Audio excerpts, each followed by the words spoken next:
Just don't forget to press record. That's my biggest fear. Uh, I've done it. I have it the record pressed. We are live right now, and Okay, I good. here we go. Here's the intro.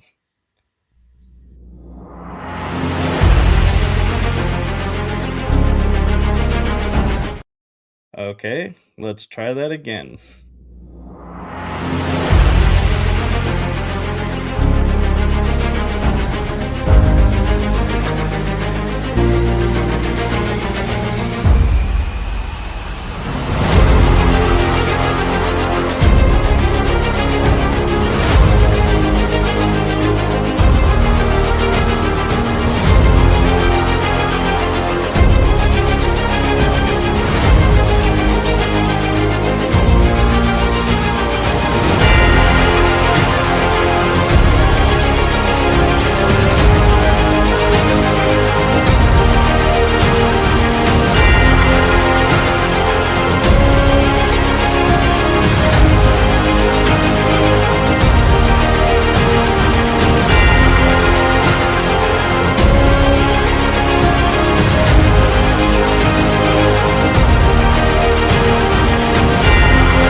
Cool intro. And thank you. Welcome everyone to another exciting adventure on Riding Through the Unknown. I'm your host Michael, and tonight's guest, many of you probably recognize from being on previous this year, and Mhm, so I can say I am truly honored and blessed to have her back on. mhm. She is a wonderful source of information and a truly great friend. We've been having a great chat in the background, so I know you guys are in for a treat tonight. We're not 100% sure where we're going tonight, but we are definitely going into new grounds. So, without further ado, I am going to stop rambling and acting like I'm God-smacked right now over my guest, and I'm going to turn it over to the one, the only experienced author extraordinaire, Jane Celia Hatch. Ta-da.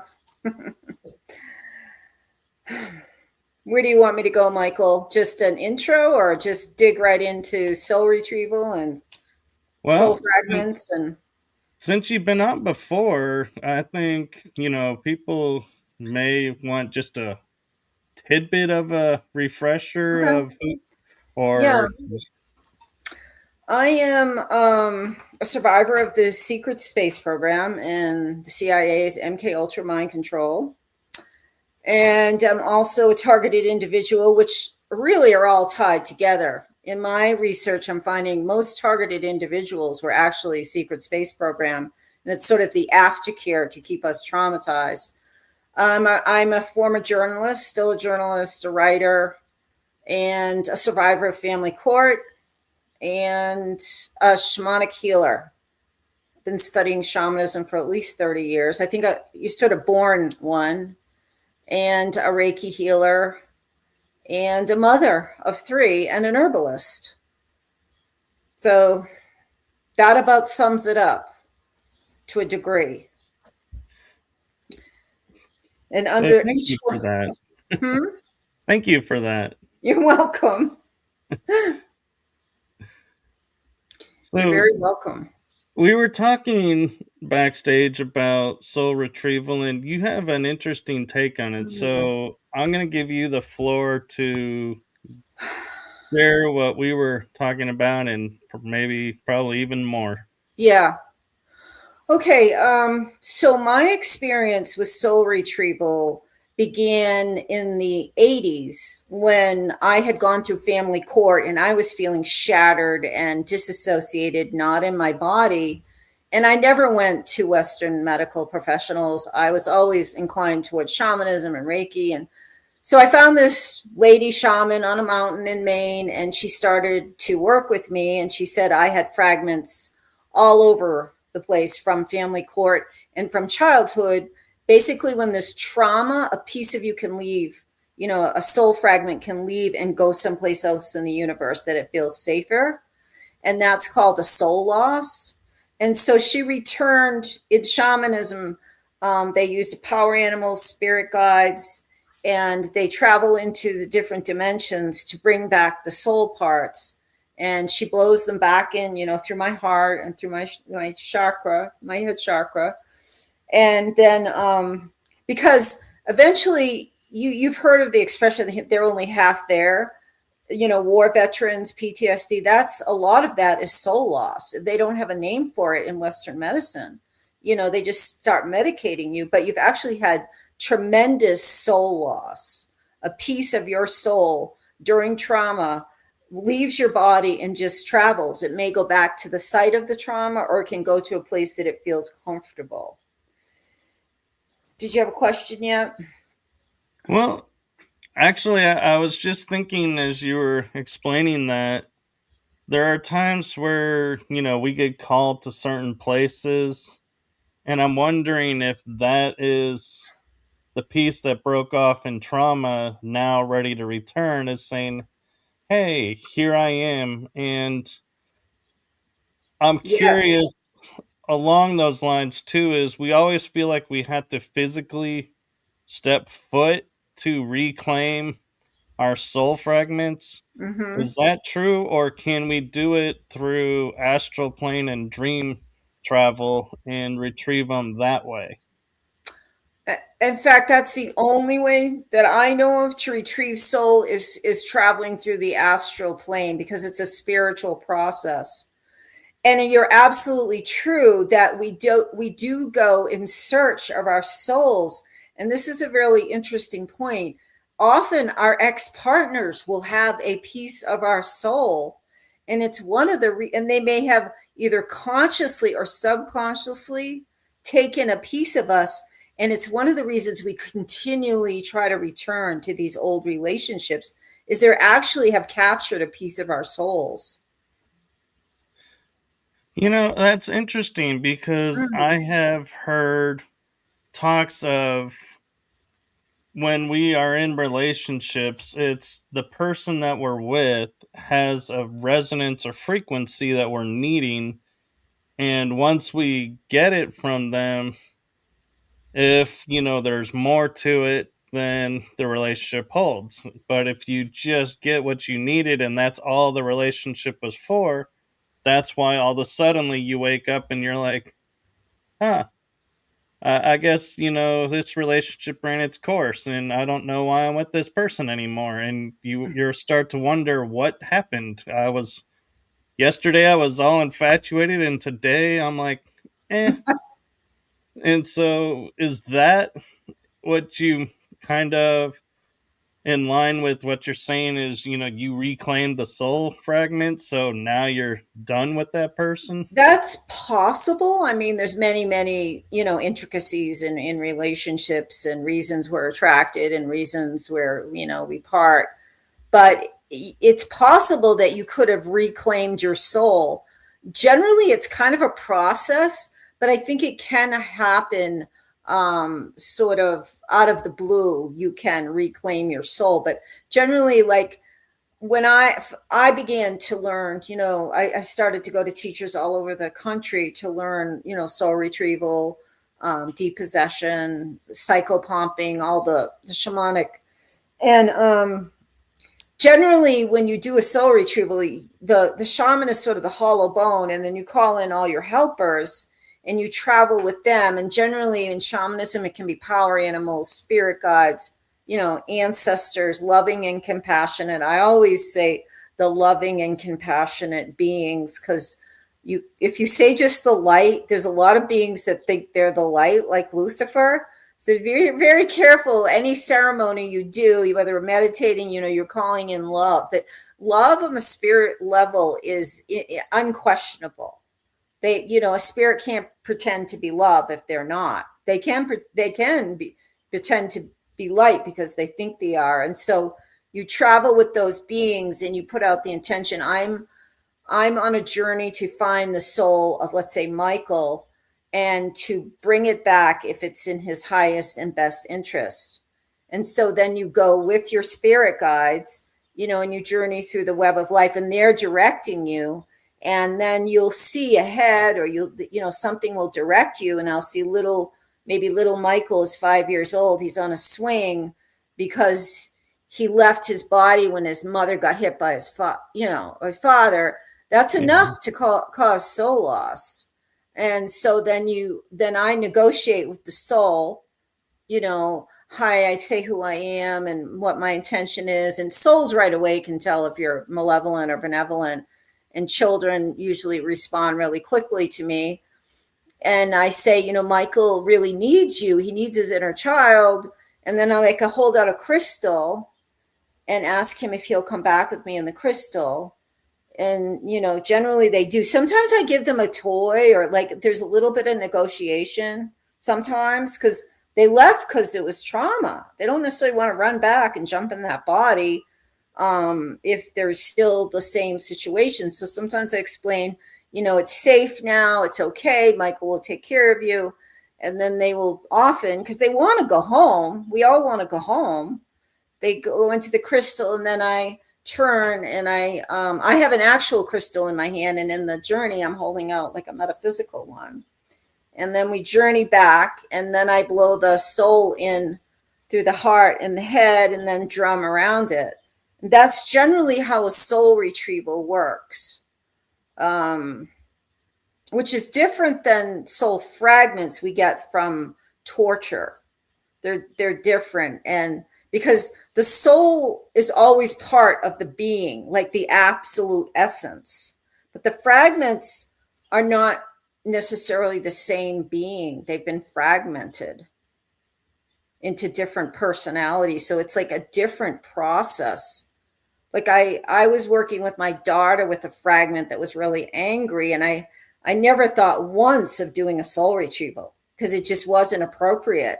Because it was a part that was protecting her. She was very kind of violently protecting my daughter. And so it's a whole different process that I'm learning about, because my 30, 40 years of learning about shamanism, nobody knew about secret space program or altars, or no one talked about it. I mean, maybe the shamans did 100 years ago. I don't know. But so it's a new term for me in the last 5 years that is altars. And I'm sure I have them.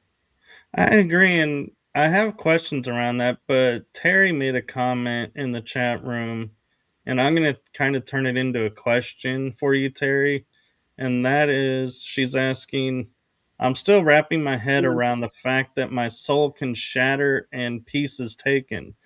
So what advice do you have, or how do you talk to someone who, as we try to explain that and explain what, how that works, because that is, a really hard topic, I think, to explain to someone who doesn't know if they've experienced it or hasn't experienced it.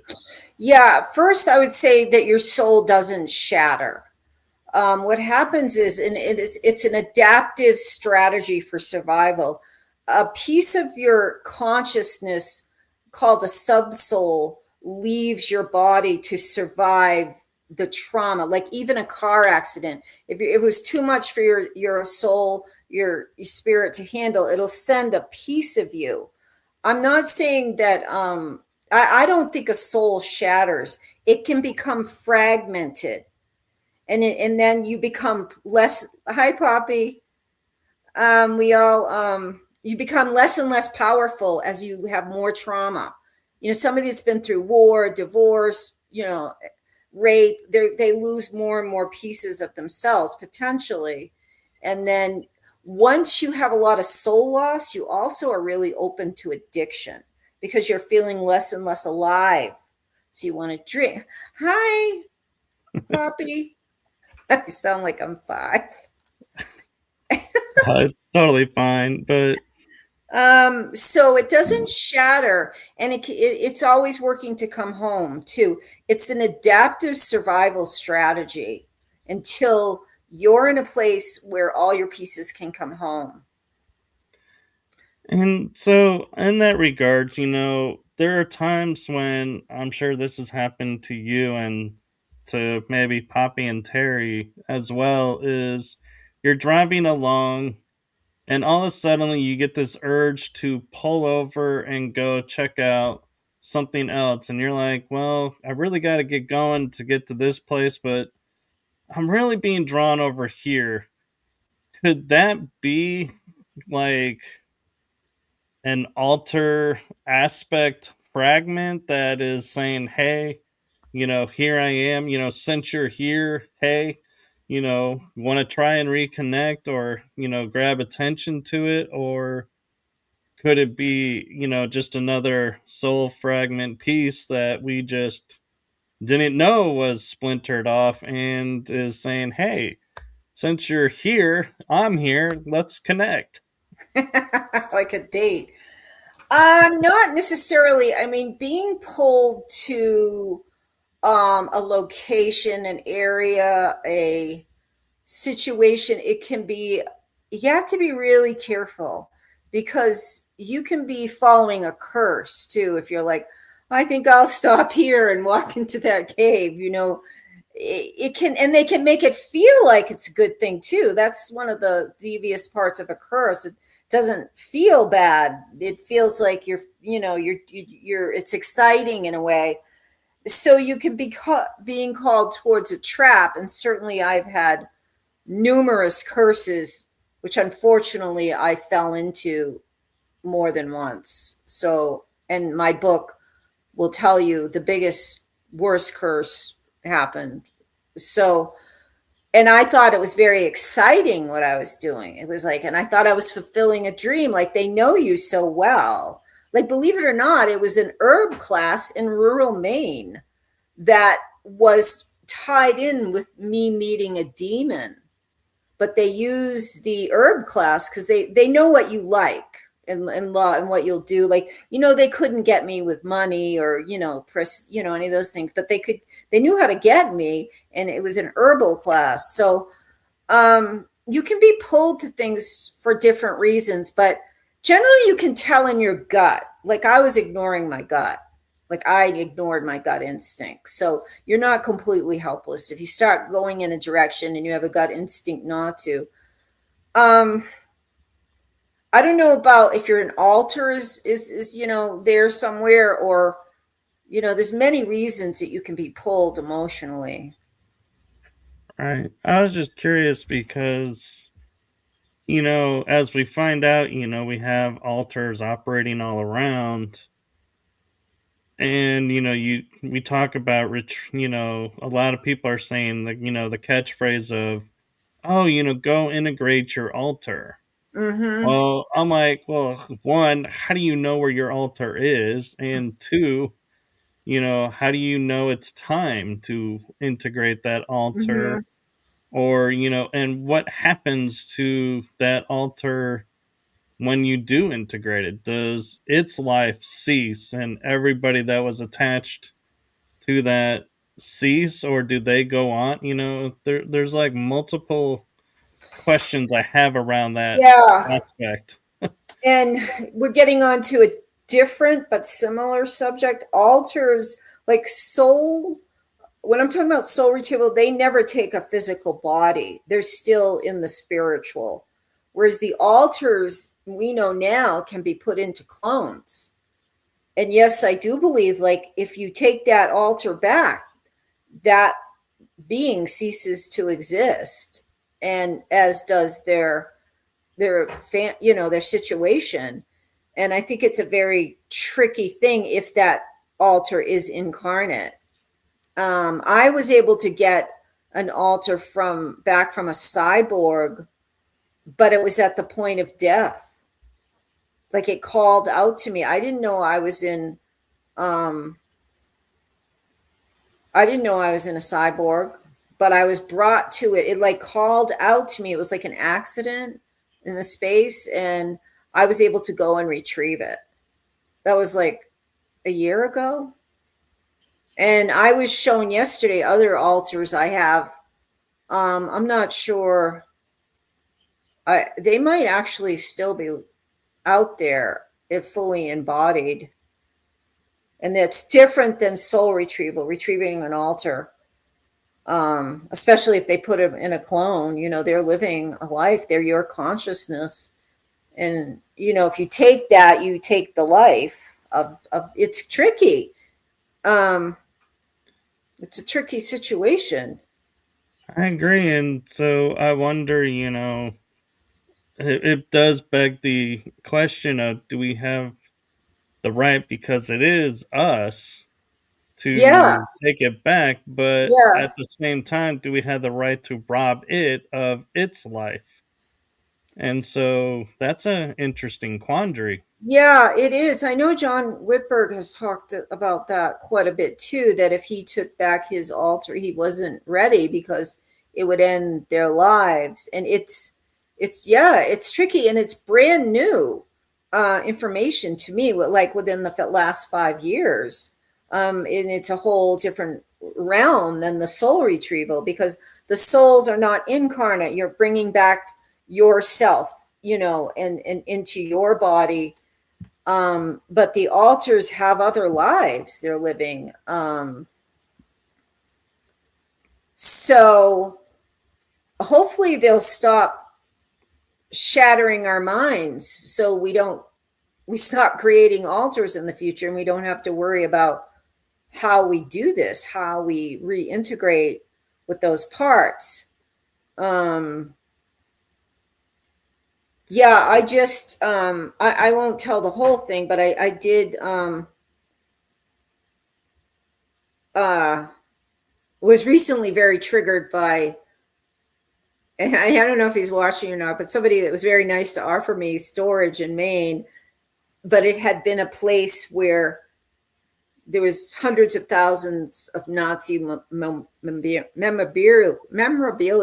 collected, like $900,000, everything, the uniforms, everything. And he had died, but and then the wife sold it all, but it had been in the barn, and that's where my stuff was going to be. And I'm like, what's the chances of this happening to me? I mean, this has got to, and I knew I'd had Nazi and German abductors. And so I did a journey last night. I'm not going to tell like this, like, because some of it involves like Hitler. So I'm not going to go into that right now. I think I actually saw from this journey that he might have been one of my programmers when I was 4. But I did see, I was buried underground. I was about 4, and I saw like about 5 altars created from that trauma. And then they showed me like there was one that became another cyborg. It looking like the super soldiers, everybody, does the AI. It looked like that, but it didn't seem like I was going to war. I saw that I was going on some mission about crystals, like mining maybe.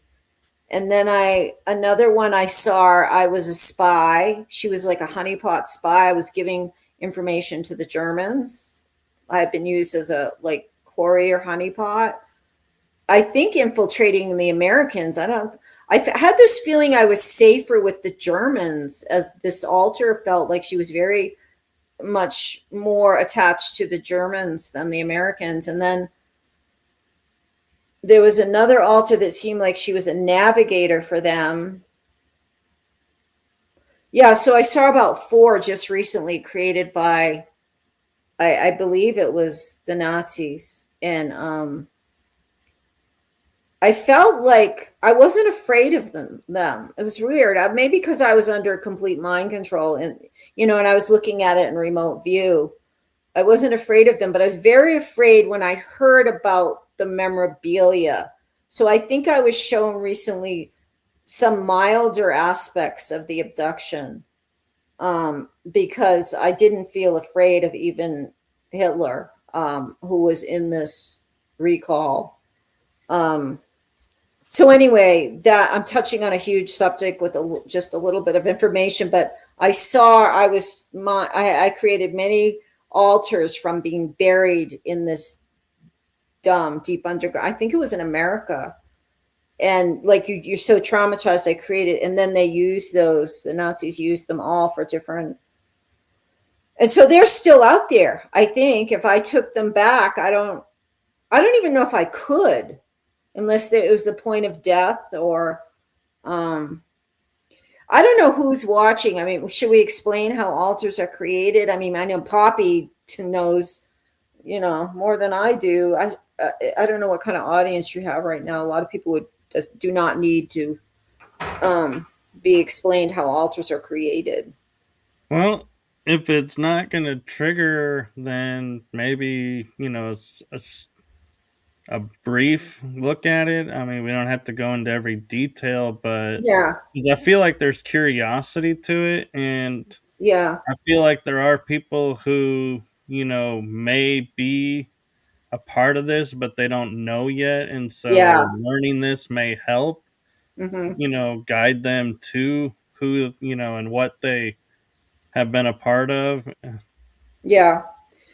Well, as briefly as I can explain it, it was a so-called science that was just about perfected in the concentration camps. You are, Poppy? Okay, that's good. I learned a lot from you too. They learned how to begin to shatter the mind of children, especially certain bloodline children, and they did that by through sexual rape, trauma, electrocution, and the extreme abuse of opposites. Like they would take soldiers, and one day they would be freezing them almost to death, and then they would bring them in and heat them to almost to death. And that was another way to create altars, is extreme opposites. So they took, and this was MKUltra mind control that they were perfecting in the concentration camps. And then at the close of the war, they brought all that information to America with Operation Paperclip, and the CIA, and the presidencies, and they all collaborated with this Nazi information to continue to abduct and to mind shatter children so that they could create these altars. It's a form of preserving your sanity, that you create altars that can handle that amount of trauma. And so it went on steroids when after Operation Paperclip. I think there was started out with, they were able to abduct 50,000 children a year. Then it went up to 100,000, and they're still abducting them. And this was agreed upon by our military and our political leaders at that time. Laura Eisenhower says it isn't her father. A lot of us think it was Eisenhower that had worked with the ETs and the Germans, but she says absolutely not. So around that time, like when I was born, 1956, I was born. So Operation Paperclip was already, in full swing. So I was probably one of the most, earliest abductees into the program. So what it does, so and then they use those altars, because you sort of become like a superhuman, to open portals. They wanted to advance the time travel. After the USS Eldridge fiasco, remember they tried to transport the ship, and it was like a complete disaster, that the men got stuck inside the frame, and it was like and so they were on hyperdrive to understand time travel better and cloaking, and so they were using all of us children, our alters, who they kind of made into superhumans, to advance the military, is the best I can explain it. Right. In short, it was a result of the Nazis coming to America and being placed in leadership positions in almost every system we have. Yeah, and I agree. And that is a great way to kind of be like, here's your starting point. Now, go do your own research, Yeah. because that is the one thing I will say about, this type of material and experiences we're talking about is, I can't say enough. Like, we can't go to a building, or go on the internet and say, hey, here's my name, tell me what I was a part of, because there is no digital footprint. There is no, I mean, there's a paper trail, but it's, very limited to who has access to it. Hmm. And so it's not something we can easily, get a hold of documents to say, hey, here's the proof that I was this, this, and this, and in Yeah. this and this. And so that is where we say, you have to do your own homework, because you have to go listen to stories and experiences, find the ones that resonate to you, and, that may trigger memories to unlock. But don't just take what somebody says and say, Yeah. oh, yeah, that was me, because it may not have been. And I've talked with like Tony Rodriguez and saying, I don't know why anybody would want to claim going through what we I went know it. through, because there's no glory, there's no medals, there's no pension, there's like no benefit other than knowing this was real and that this did happen. Yeah. And generally you become targeted if you're SSP, and so you spend a life trying to navigate, a whole, chapter two of torture, whether it's directed energy weapons or gang stalking and cyber hacking. So, and you're only making your in a way making yourself very vulnerable, of course, to the different systems that might want to call you crazy, or so there's no glory in it. I mean, there should be. Some of us should get medals and recognition, but I Could don't you know. imagine our service jackets operating on this planet, this planet, this Yeah, planet, this colony here, off, off world service, space, on ship, off ship. It's like, man, I don't think they would have enough medals or ribbons to go through everything that we've gone through, because one thing that people, it's going to be, I think, in all honesty, the hardest thing I feel like of our stories that other people will hear, is that they have the technology of, if we get injured to the point like I lose an arm, Hmm. they will regenerate that arm and Hmm. I am back in service. They're, missing limbs doesn't get you out. Having your body blown up by something, they'll put you back in and they'll get you a new body. And so it's like this technology they utilize, and that to me is when that comes public, that they have that ability. Everybody that's on this planet that's like, wait, you mean I don't have to have this missing limb, or I can be restored to what I was beforehand, and you've been denying that to me, Hmm. is going to be, to me, the biggest outrage. What do Yeah, you think? I think about that all the time. Teeth, everything can be regenerated. They're making us live like the era of Flintstones. We are so, like, there's so much capability. They just make us suffer down there. They have all the technology to restore us. They could even restore youth. Anything. In a med bed, or they can restore you, and they're just hiding it all. Yes, Poppy. Yeah. Yes, and so there actually is some questions, and I'm going to get to those now. I just wanted to clarify that little aspect before asking Mhm. these. And Poppy is actually asking, don't we lose energy to those altars that got split off into other beings? That's a really good question.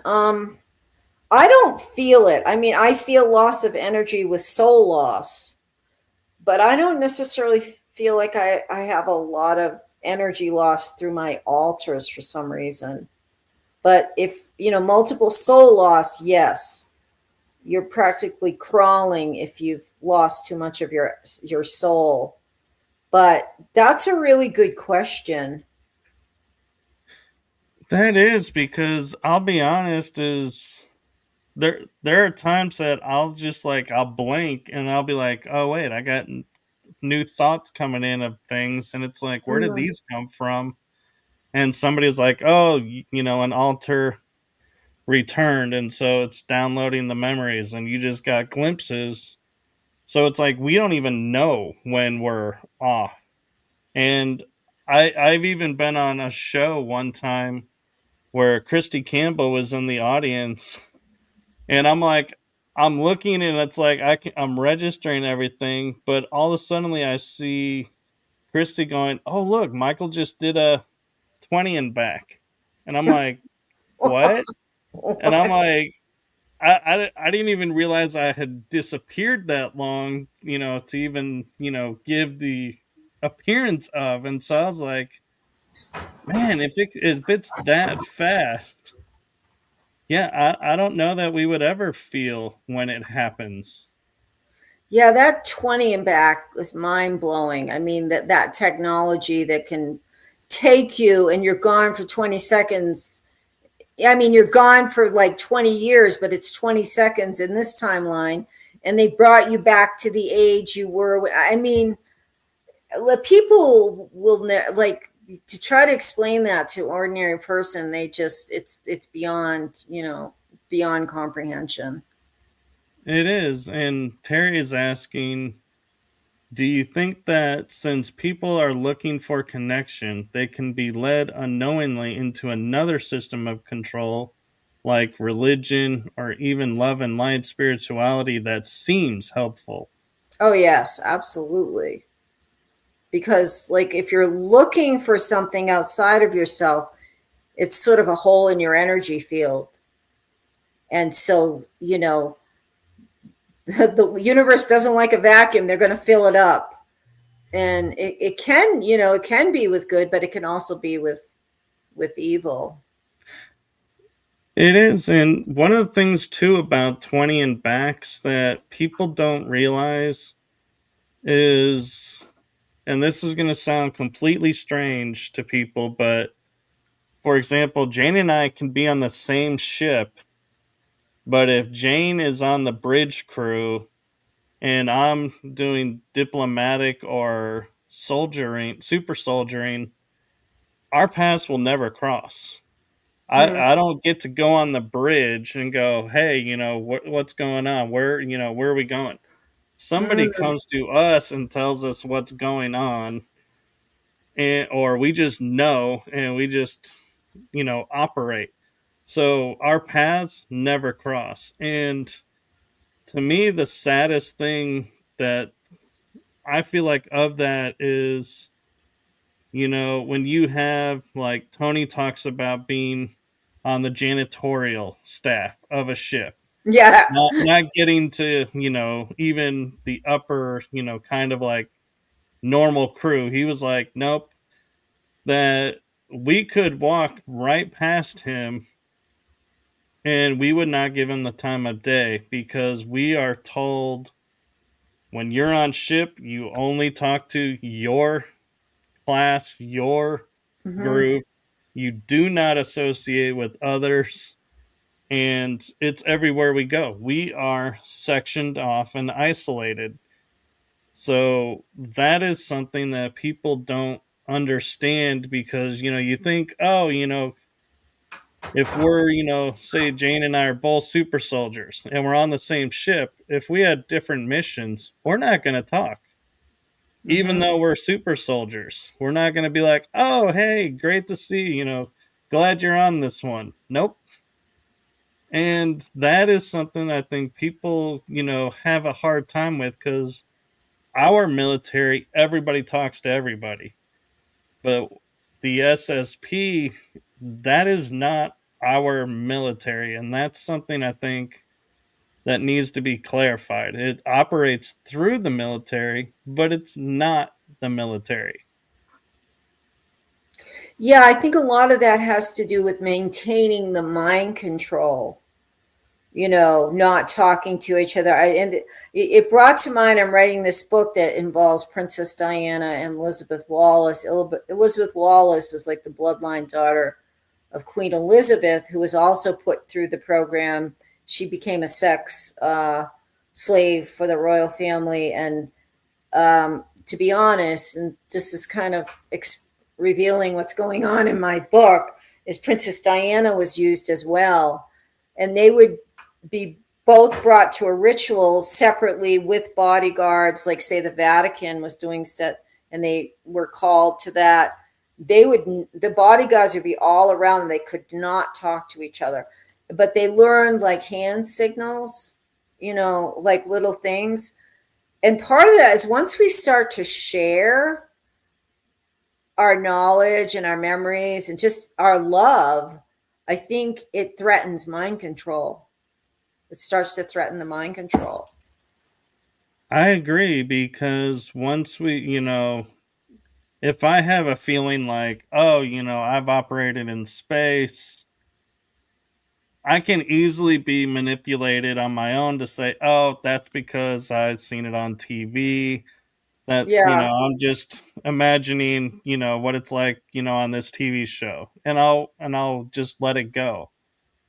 But if like you came up and I Yeah. watch you and you say, hey, I operated in space, and I'm like, wait a minute, she has a similar experience that I have. She didn't watch the shows that I watched. Wait, maybe there's something to this, and it triggers and it breaks the memory control, I think. Yeah, and we have, we all have a spark of God in us, and we can see that in each other. And then, I don't think they like that either. And there's love or camaraderie or something that can break the spell slowly. I'm sure it wouldn't be one conversation. I remember Penny Bradley saying for 20 years she went from the deck to her room.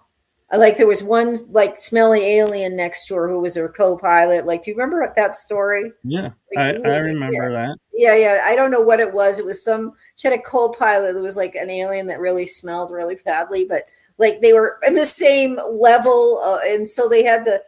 Maybe they shared an area, but like all she could do was go from the deck to her room. I don't know if she did that for 20 years, but total isolation.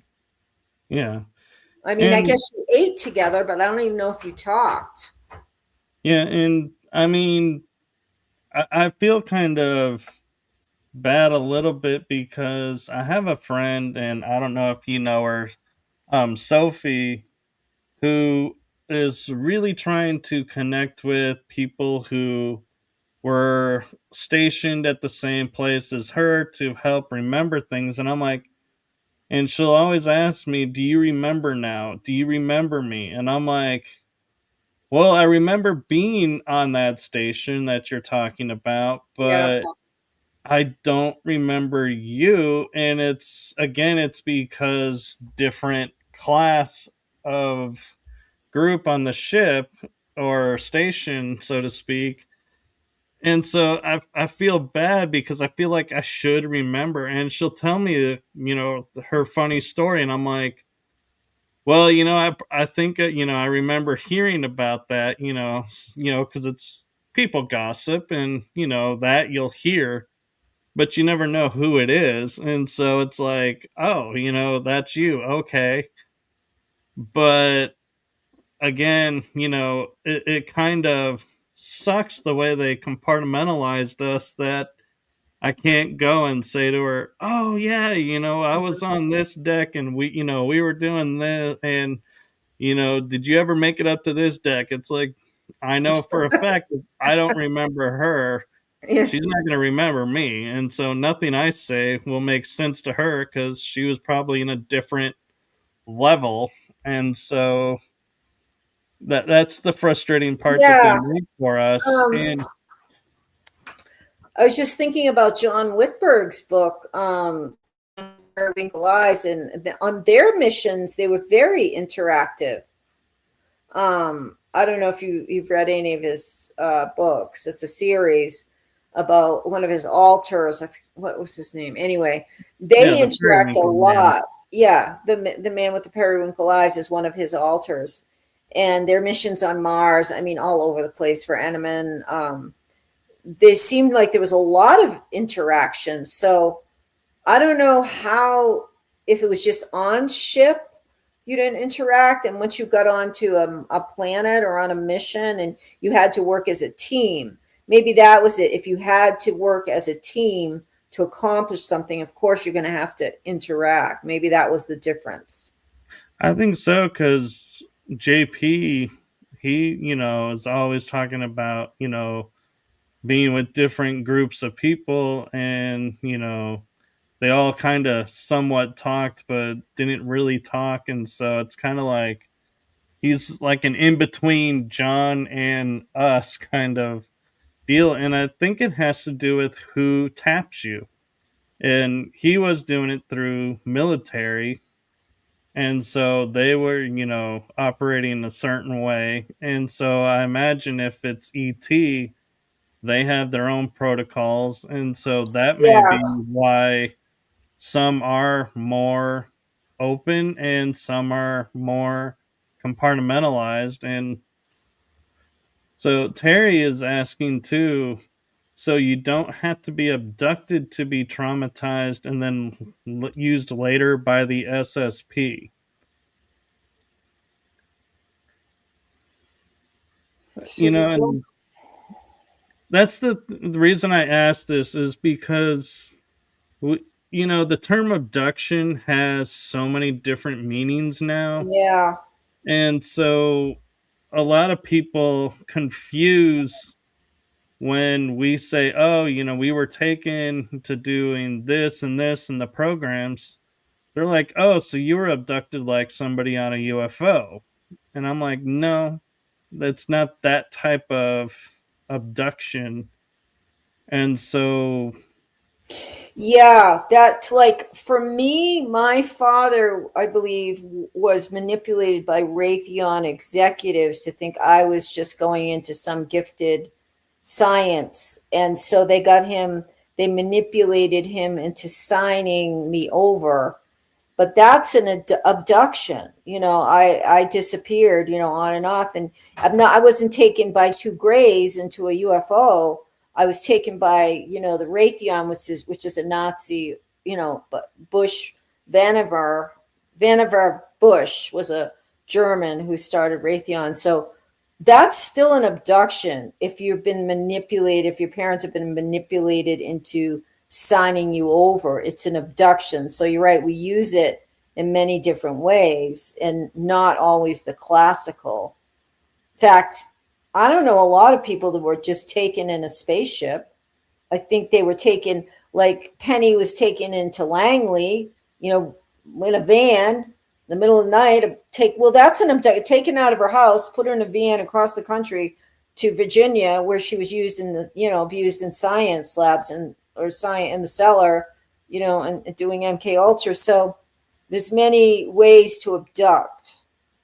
And that's sort of a real abduction if the van shows up and takes you out of your bedroom. But it wasn't ETs, it was the military. right. And Um, Pop, oh, go Go ahead. ahead. No, I was just trying to think of her question. Do you have to be abducted? Okay, can you not be abducted and be in the SSP? There's probably, yes. Probably there's some way they do that. Well, there are some, that think when we're born, we get Yeah, tapped. And, and so there we're not abducted. We just are taken out of the hospital room and then put back in the room. Just nobody knows what happened. And it can be like you're saying, you were missing for a minute. Well, they may not have used you on a mission at that point, but they took what they needed from you so that they can make the clones. And right. therefore, you are being used. You just didn't have the whole abduction scenario. Yeah, I mean, I can't remember most of the first 11 years of my life, but I've been actually talking to friends lately in Hanover, Mass, where the abduction first took place. And they're like, remember we had the dog shows, Jane, and remember we did this, and remember we did that. And I'd be like, some of them vaguely, but it was almost like they had my consciousness within the program and somebody else was in my body because I was physically there. You know, my friends were seeing me from back then, but I've even had that lately. Like, I think I was not lately, like I was 25. This is just I don't know what this means, but I was like with a boyfriend on a beach in Maine, and apparently this wild horse came up, and I got on it and rode away. And he asked me like a year ago, "Do you remember? Don't you remember that, Jane?" I'm like, "No, I have no memory." So it's almost like they didn't take me, but maybe they erase good memories too, just so you always have bad memories. Like that would be like the coolest memory. Who would forget that? Like a horse runs up to you on a beach and you get on the horse and run away, like especially since I love horses. So it's almost like I don't think I was abducted in that moment, but maybe they erased it. I think they erased everything about my mother. Anything that gives me joy, I think they try to erase. And I'm getting a little bit off topic, but Well, and I wonder though, like you're saying, with the beach, and the boyfriend experience, if there's something that they feel may trigger you to a memory, they may hmm, erase it for that reason. And it's not because it brings you joy, in my opinion. It's because it could trigger, like you may have operated that near there or there. And so they're like, oh, if she remembers this, she'll remember this, and we can't have that. So they wipe the memory of it. And they try to wipe memories of everything that could be a clue, because it would explain why, like, one day we can be doing something and the next day we're like, I have no idea what I did yesterday.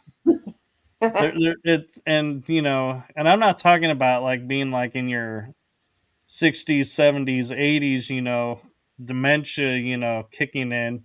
I'm no, talking it's like different. teenagers, young adults, adults. And it's like all of a suddenly it's like you have perfect recall of an entire week, but one day. Hmm. Well, I don't think that one day you were operating all day. And so they're like, nope, we're wiping it. I think where you were operating, there's an area so well that they're going to be like, wait a minute, this all is going to trigger him. So we got to wipe it all. Just my feeling. Hmm.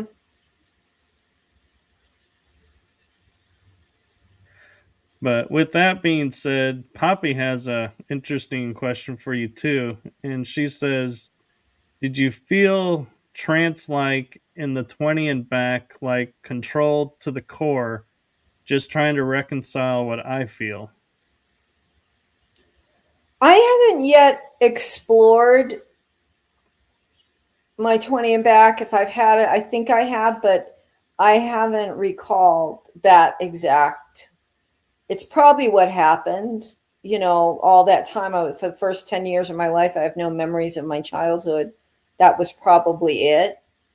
But I can't say that I can totally understand what, that question. Yeah. And Poppy is saying a cover story, perhaps, to cover what really happened. Yeah. Yeah. And Terry is saying memory erase makes sense. I have big chunks of childhood gone. Many siblings and I remember things very differently. I have that Yeah. as well. And Me too. I have a question that I have a dear friend that always likes to ask me about handlers, and I, can only share so much of what I recall and everything. And I wonder if at times, we say like family members can become handlers. Hmm. Well, I had an experience that was odd with one family member, and so I wonder if a handler was put in to my family member, then they used her, and then took the handler out and she went on with her life.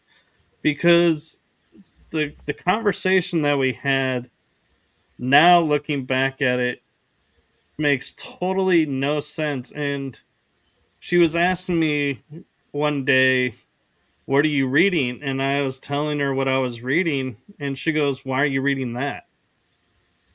And it was like, and I'm like, "What?" And it's like, "What do you mean? Why am I reading that?" And so to me, it seems like a strange conversation, because to set the story straight is, this is the first time to see this family member in like 10, 20 years. And this is the conversation that we had. Why are you reading that? And I was thinking, the cover story, made sense at the time. I was like, well, she's obviously is like, well, that doesn't seem like something, I'm interested in. So why are you, kind of attitude. But now I look at going, could that have been a handler moment where they're trying to get you to be like, you don't need this, so stop looking into this? Yeah, it sounds like a handler moment, especially since it stuck with you so long. There was just something about that moment that stood out. It Yeah, wasn't, a normal, it just felt like control, like someone had been controlling you and you were out of control. Like yeah, reading that book, like you're out of control. right. Oh, And wow. and Yeah, so I used to see a reptilian overlay. Yeah, that's really interesting. Unknowingly handling each other. Well, we do have influence over each other. We definitely affect each other. The yeah, handlers specifically in a negative way.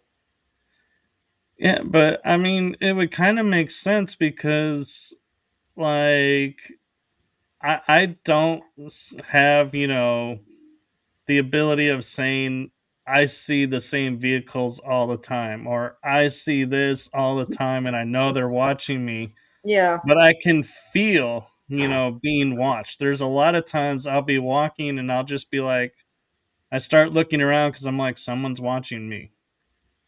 And that's an odd feeling to get, even in your own home, Mm-hmm. when you're the only one there going, someone's watching me. Where, what's going on? But nothing is out of the ordinary that a handler can be dropped in to someone, borrowed, and then pop out. Kind of like, a way of describing it would be like the agents in the Matrix movies, Yeah. where you're doing your thing and all of a sudden you're an agent, and then they're like, nope, now you're back to your old self. I was talking to someone on Facebook. She was saying they literally drop in like through portals, like into her life, in and out. I don't necessarily have that. Like I used to have like demonic attacks. And I don't even know if I would call those handlers. Those are like Satanism is a byproduct of our handlers. Like they will use Yeah. Satanism and demons and curses. And I've had all that. A lot of mine now is like gang stalking. They're trying to sabotage, like I'm moving now. It's like a landmine of sabotage. I've got to get around, they'll sabotage a certain house I'm trying to get. I had a very important check coming, like a donation, and they knew it was coming. And so I got it at night after the regular mail had been delivered. It had been unsealed and just kind of a little bit sealed back. There was no postmark. So basically I went out and I got this, like, large check. They don't take stuff that way. They just want me to know they had it in their hands. They opened it. Um and then I tried to cash the check. So they want me to know that they just dropped this in my mailbox after the postman. So then I try to cash it, and I get a notice from my bank that we have reason to believe that this check might not clear. So you can't use it for 12 days. Like it wasn't even like a regular, the bank will say something really specific. And this one Right. said, we have reason to believe. It was just so weird. So that's the kind of gang stalking that and they eventually, and so I called the person who had sent me the check. He goes, no, that went through right away. And so they held it and sent me a letter and said they have sources out there, like maybe ETs, to tell them and then it was signed US Bank, not even a person. It's like, this is the kind of gang sucking, like making everything as difficult as possible. And I'm laughing because that's what, like, I've been going through this for so long. Like, I have to laugh. Like, this, I mean, there is tears, like, if it gets too bad, but I'm mostly Right. dealing with the CIA kind of gang stalking, not as much the demons anymore. I mean, the literal demons, they're kind of their own form of demon, but you know what I mean? Yeah, and I didn't even think about it, but there are days where I'll have like a stack of say 5 letters, and one will be open, like the Yeah. flap is open, Yeah.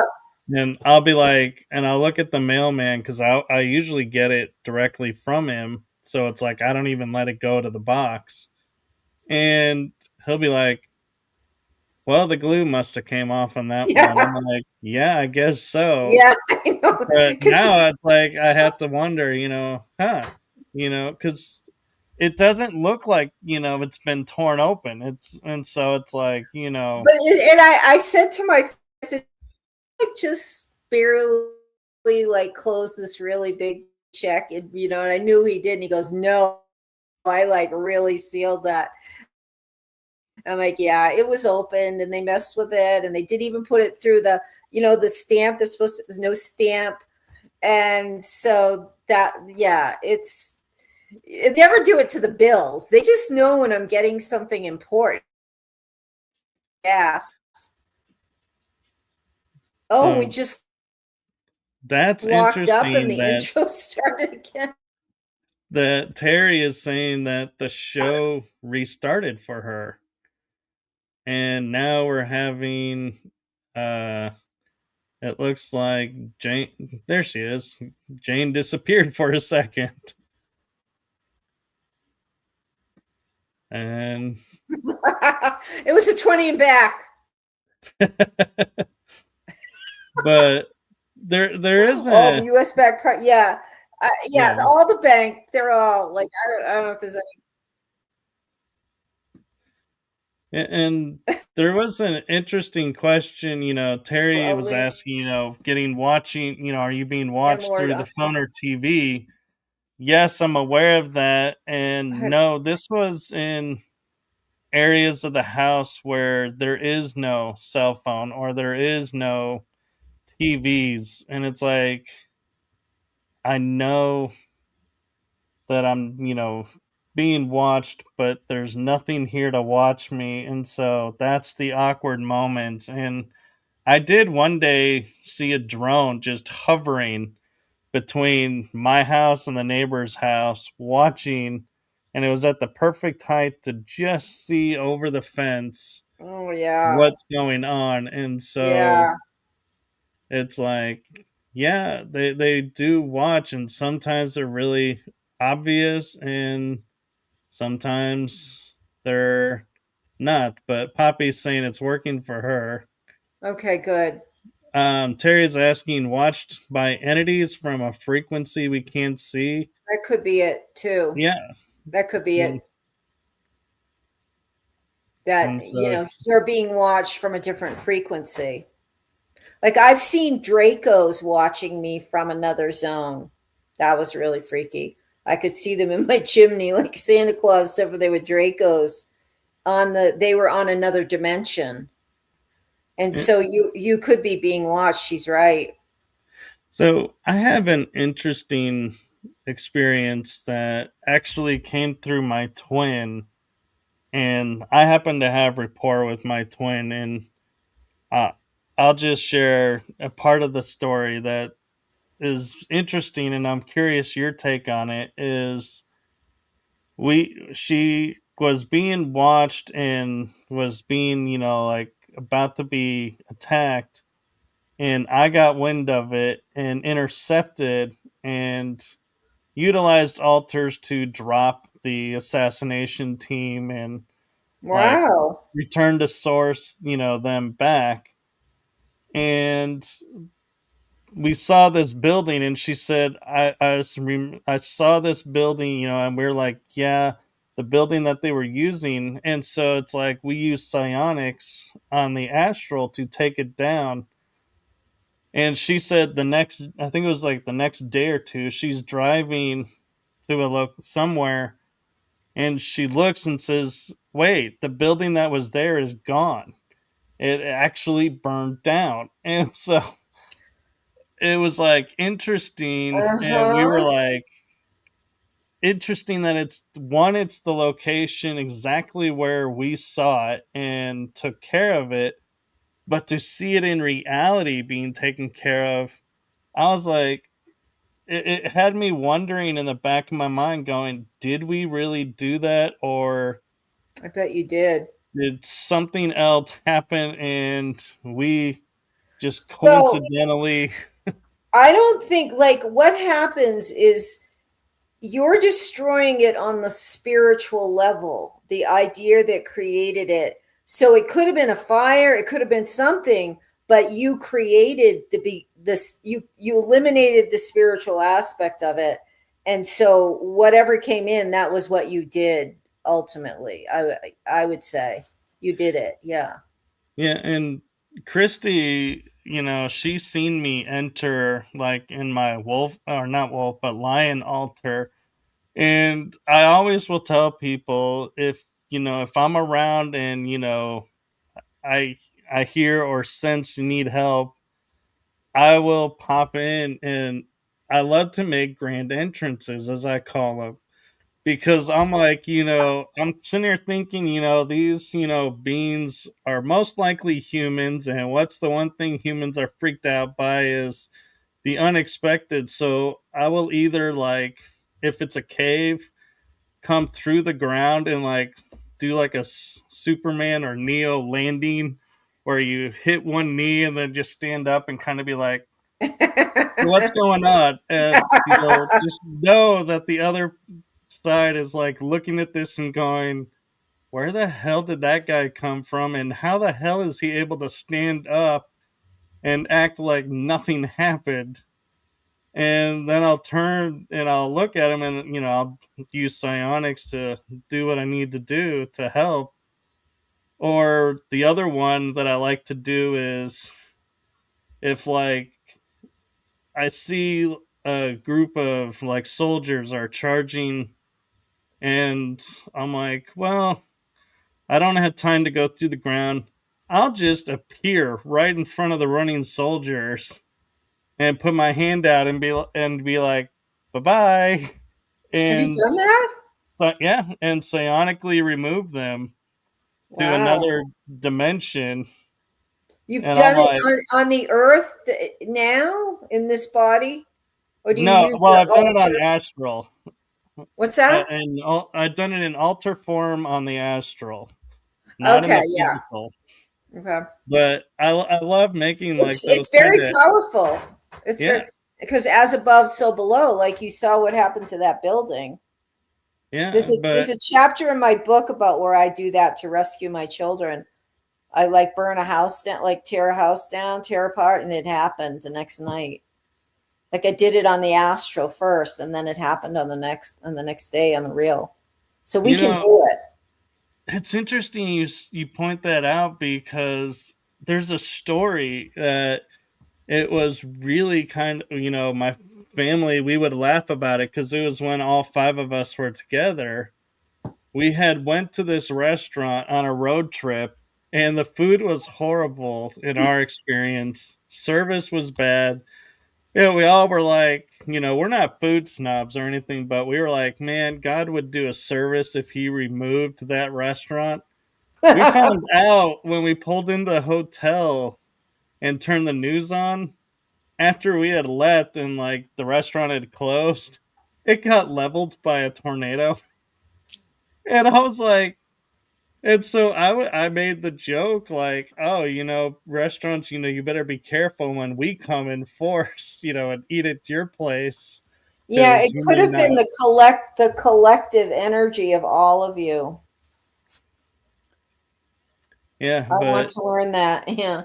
yeah, I just, I feel like, a lot of things that we do and operate now that we are aware of each other. We don't have to operate alone now. I know it. We But have so much power together. It's just we're there such is, lone wolves. We just don't.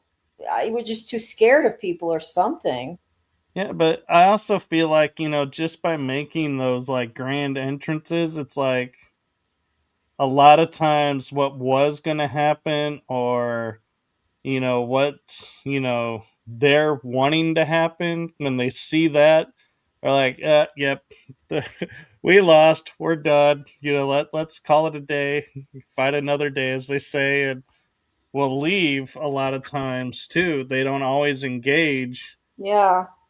And I think it's because, we can make ourselves appear in such a way that it's like, whoa. It's like a And sign, a big sign, like God, like yeah, yeah, some like, metaphysical being just interfered or something. yeah, It or seems, the proverbial, oh shit, that guy's here, we need to get the hell out of here kind of motif. But yeah, and I feel like everybody can do that. It's just a lot of people aren't aware. And I wonder if at probably times yeah. if it's programming, that's bled through that's why I'm able to do those kind of entrances and do all of that is yeah, part of it could be star seed, energy and all of that, but I feel like Source. knowing where to go and how, read the entrance and read, what's needed, I Yeah. feel it comes from programming because I don't know about you, but when I was like a teenager or a preteen, there were times that I would go into a room and I would be like, okay, training scenario 5 activated. And it's like I'm imagining, okay, there are people that are targeting me or, getting ready to attack me. And, I got to drop them before they drop me. And where are they? I got to sense where they're at and do all that. And so it's like I was doing this kind of training, but I never really understood where and why I was doing that kind of training. Yeah. It was just in our subconscious. Yeah. And I mean, it's just weird too Hello. that to go and say, hey, I need to do some training real quick.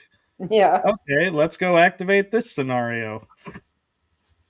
Well, it's not weird once you understand where you've been and what you've done.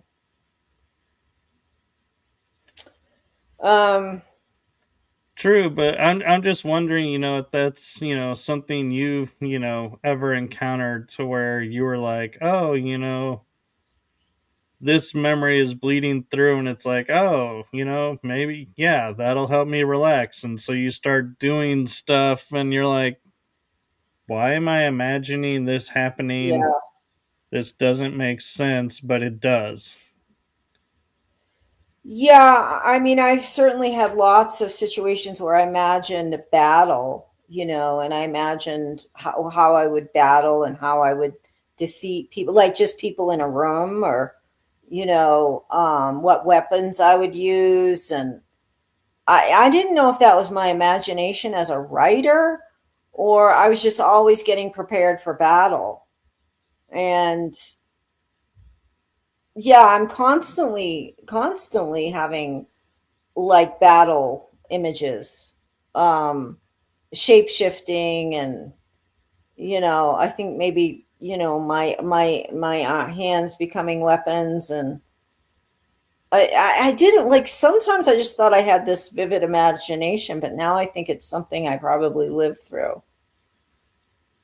Yeah, Um, and that's the other thing too that is so trippy about being in the SSP is we have memories that can come from multiple sources, and there's no way that we can go, oh, this is definitely program, or this is definitely from this. It's everything gets so intermingled. It's like, to me, it's almost like near impossible to take memories and say, oh, yeah, this is program memory. This is, soul astral work memory. This is past life memory. Oh, this is, memory from watching TV.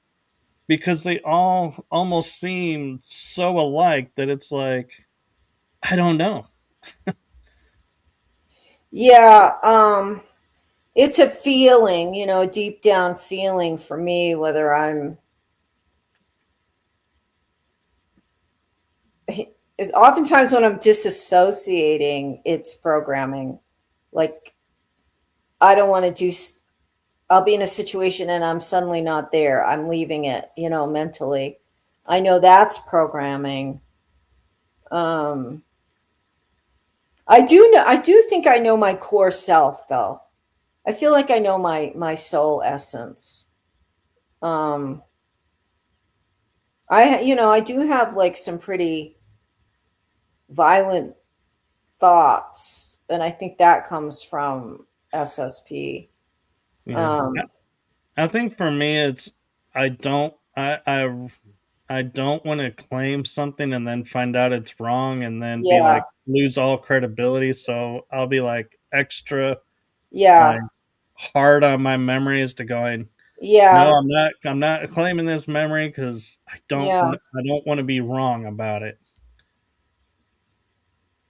I have to feel and know it through. Yeah, yeah. It's a lot of the truth comes through the heart and the soul more than the head, because the head can be very easily manipulated. So, especially the soul, because the heart is emotion, so emotion can be manipulated, but the deep down soul can't. It's the quietest part of us. Unfortunately, it's the one that's the deepest, quietest aspect of our personalities. But Right. And one thing I noticed that a lot of people don't talk about, and I feel like kind of gets over missed, is like positives that come mm, from being in the SSP. And even Tony Rodriguez, when I asked him about it, he's like, yes, thank you for asking, because it's not always trauma, it's not mhm. always bad. There are good things that happen. And an example that I'll share with everyone is, going to the gym now. There are times where I will be pushing weights and I'm like, God, this is like too much pressure on my body. I can just feel it. And I'll go, wait a minute. I did zero G training and I will put my body into the energy of zero G. And I was like, I can Oh yeah. do some more of the exercises and get the, number of reps that they're wanting. And I don't know that many people could probably understand how to do that safely. But that's one positive that I've noticed is, Mm. you have that, the body has that memory and can activate that memory. So I'm curious with you, Jane, are there any positives that you Yeah, think of?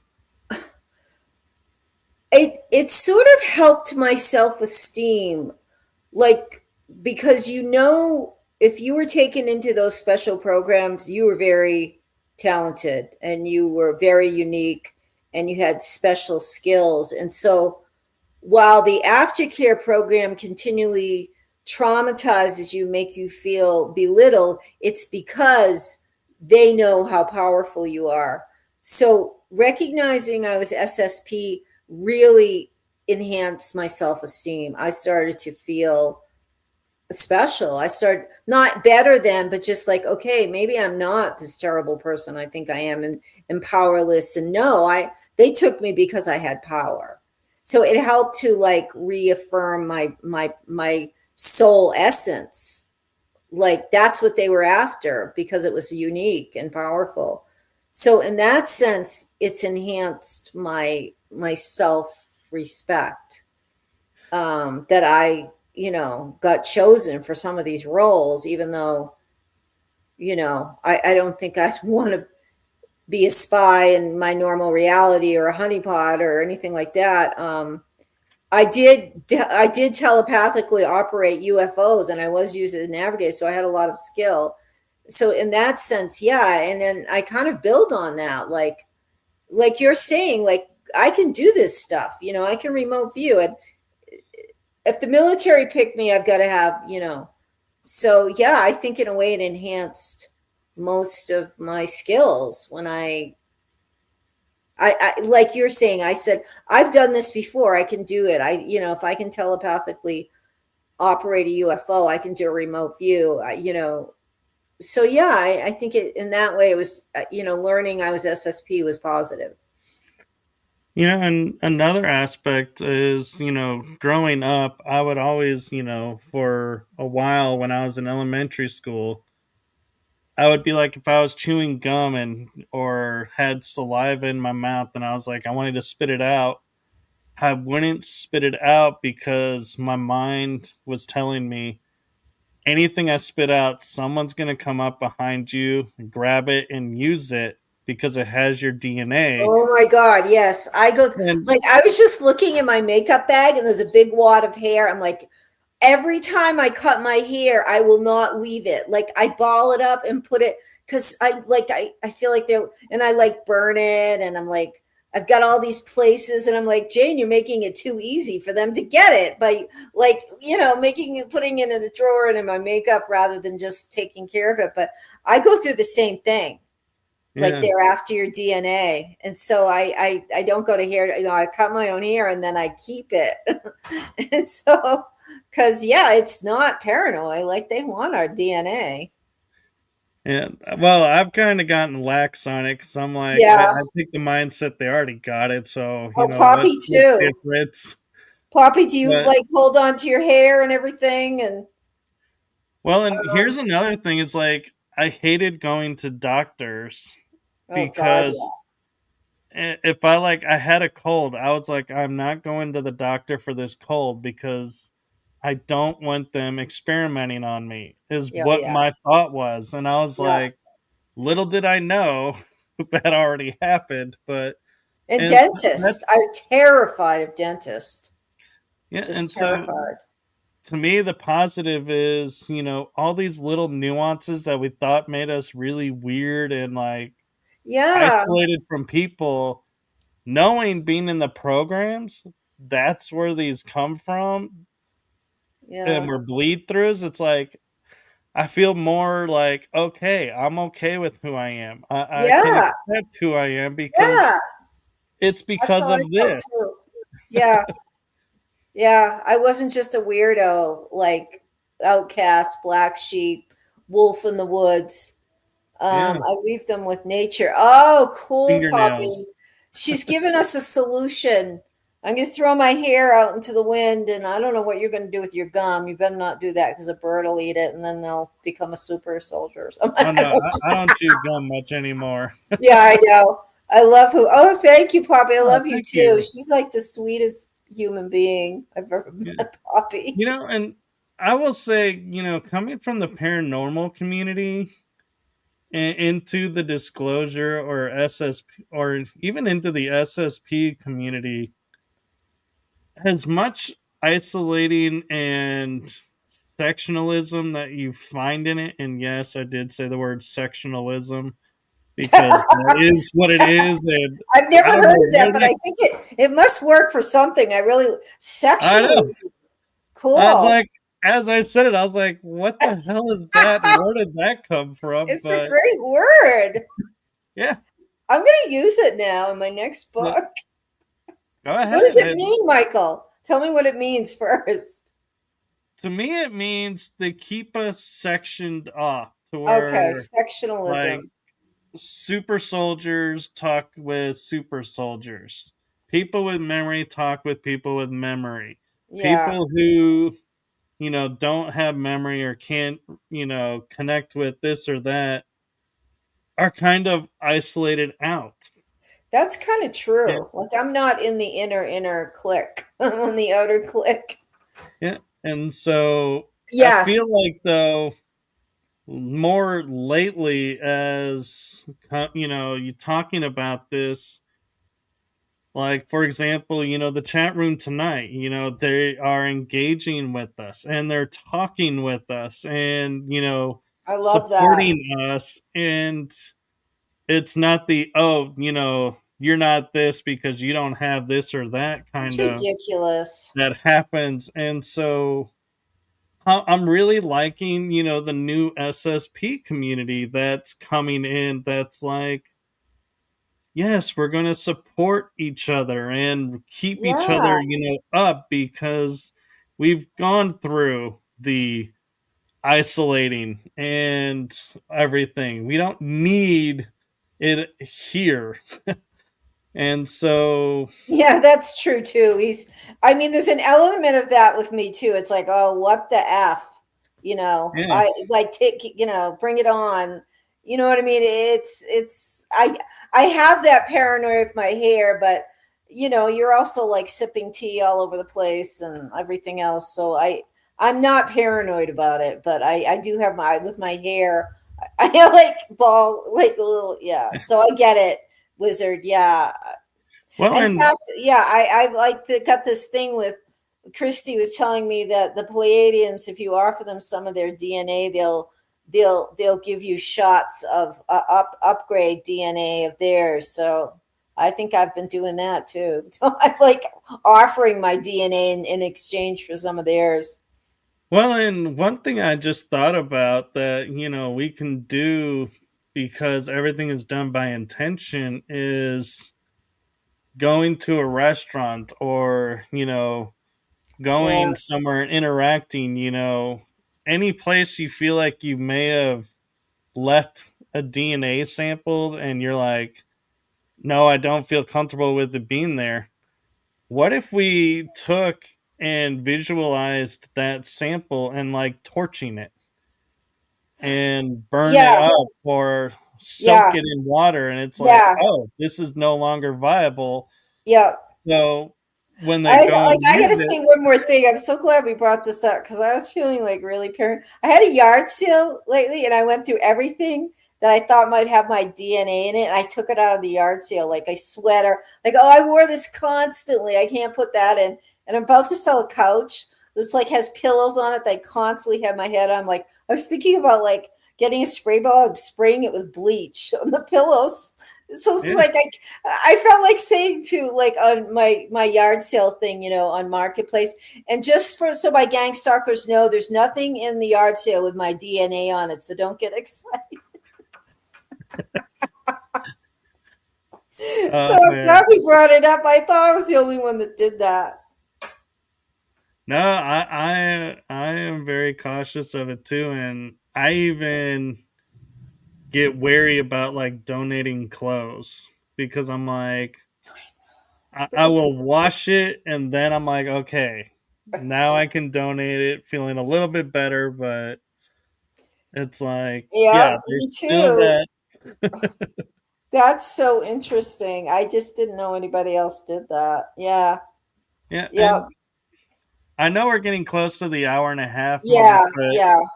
I was curious about one question for you, because I feel like your knowledge and background, and Wizard Wickus, you can chime in about this too, that I've wondered is, so like, I'm SSP, Hmm. and if I donate like a kidney, or, donate blood, does the person who receives that have access to the SSP part of life, or does it become nullified once it leaves the body and all traces erased? I would think that that person would take on some of your qualities. I know that happens with organ transplants. like if you have someone's kidney or something, you start to have their memories. And we don't want to get into organs right now, but I would say that they would take on some of your quality. I can't stand blood transfusion, any of that. I don't donate. I hope to God I never have to get it. But I know with kidneys, yeah, the memories in your cells. Yes, you can. Yeah. So if you get somebody's kidney, you can start having their memories. So I would say the same. I don't know if they'll get your SSP skills, but they're going to get some part of you. So Because weird how we get all this blood stuff going on. I know, and I'll leave you with this one interesting fact: is my blood type does not exist on any records. I don't think mine does either. I don't even know what it is. I don't either, and You don't know I yours either? I, Okay. I I'm had not a the only one. surgery. I had a surgery a few years ago, and I called up and I said to the surgeons, I was like, "Hey, it doesn't say what my blood type was. Can you tell me?" They And she won't tell you. goes, "Oh, we looked through all the notes and we never wrote it down. We never documented it." And I was like, that to me was suspicious. Very, very. They know. They just don't want us to know.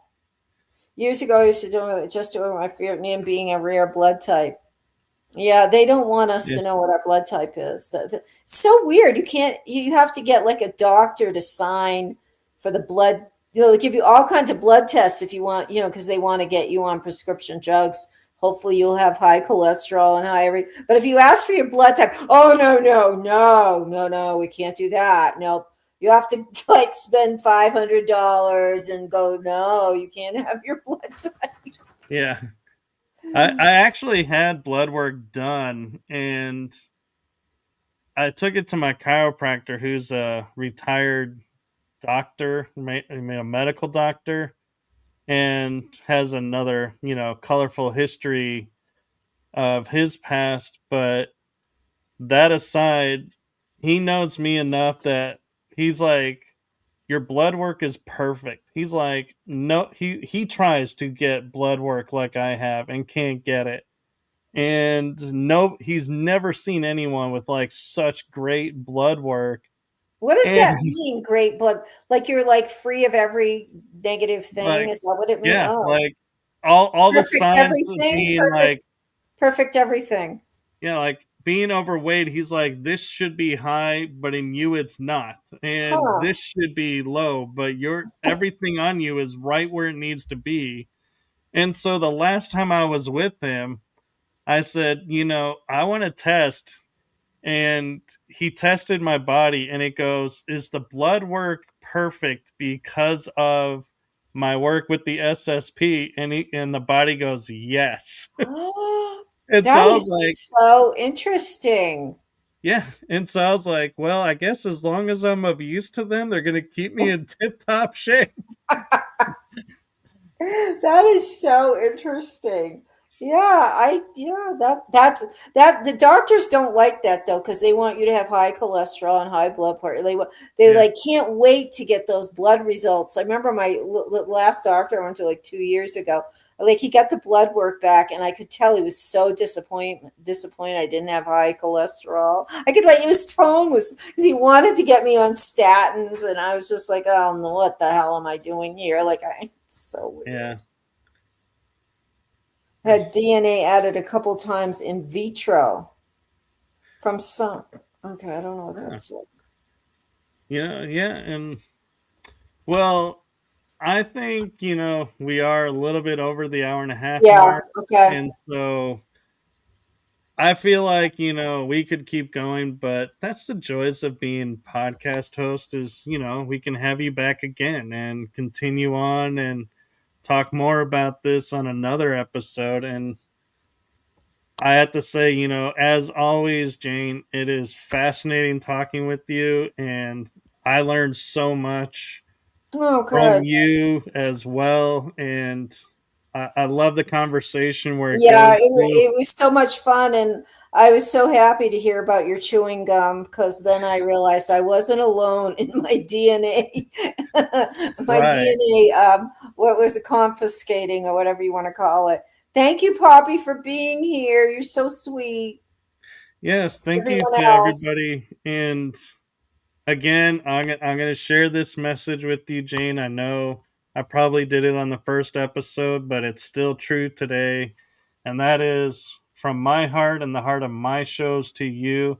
Thank you for what you're doing for humanity. It's seen, felt, heard, and so appreciated, you being you. Thank you so much, Michael. That was the sweetest thing. I almost felt like I was a little girl watching Mr. Rogers. You know, he used to get like so those sweet things at the end of the show. Oh, yeah. You know, Mr. As the Thank you. train came rolling in. Yeah, you need the train in the background. Thank you. That was very, very sweet. Thank you so much. We need that. All right. Bye guys. Love you, Yes, Poppy, and everyone. yes, and normally I would give you a chance to share, where to get your book and everything, but I will say, there's a little bit of work being done around that with Jane and her book, so Yeah. we're gonna hold off until we get that figured Yeah, out and I think before. everybody that's watching has already subscribed to my YouTube and Substack. But that would be great too. If you haven't subscribed to my YouTube channel, it's Explore the Unknown with Jane Celia Hatch. Thank you, everybody. Yes, and I love your intro. I have a new intro too, so you guys will have to check it out. It's not as it's maybe not quite as cool as Michael's, but it's pretty cool. well, in defense, mine is cool because it comes from my cousin, and he has no idea about what we talk about. I just tell him, like, Yeah. like for example, this season we have the body on a bed, and there's like screens scanning everything, and Yeah, I it was saw the that. closest image I could get to a med bed, and I was like, yeah, that looks like what a med bed might look like. So yeah, can we use that? And he's like, yeah, and put it in.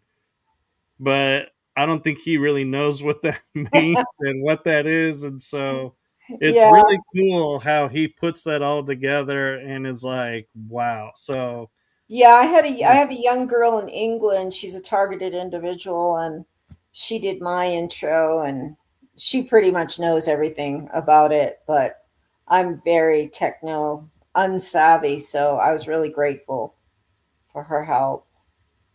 well, then I say we all need to go and check out Jane's, latest shows and her keep up with the new shows and Thank you. comment about the intro and Yeah.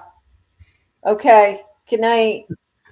so good night everyone, have blessings to you all, Yeah, and we'll see you all in the next episode. And again, thank you so much for coming on, Jane. you're welcome. It was so much fun. Thank you. How do I get And off? I'm so tired. How do I turn it off? there's a little red button or orange button with an arrow pointing right Okay. across. All right. All right, Good night. good night everyone.